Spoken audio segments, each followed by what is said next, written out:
Check the appropriate box for your situation on number 1, usually letter A.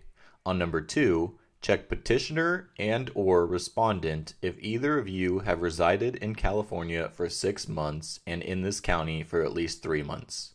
On number 3, check box A and write down the date of the marriage, date of separation, and the years and months you spent married.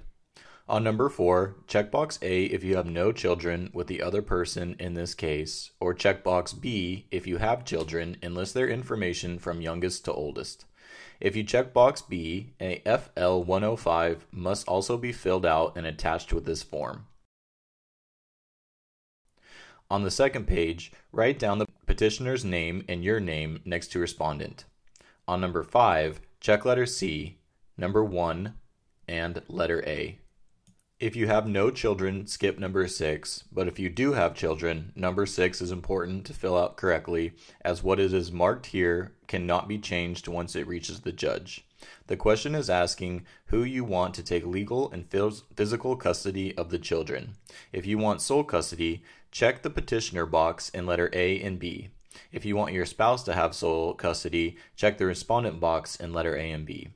If you want both you and your spouse to have custody, check joint in letter A and B.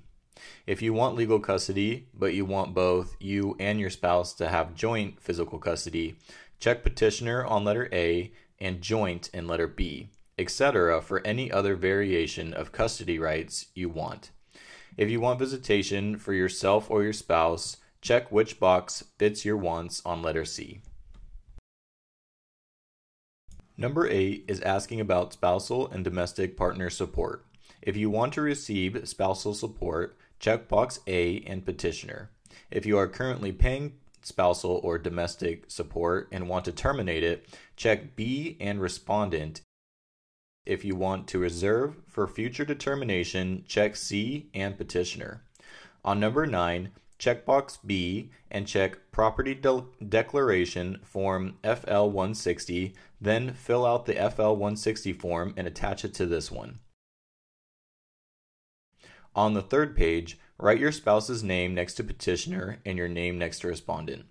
On number 10, check letter B, and in Property Declaration, this is the same form as the one in question 9, and the form you've already filled out will be used for this number.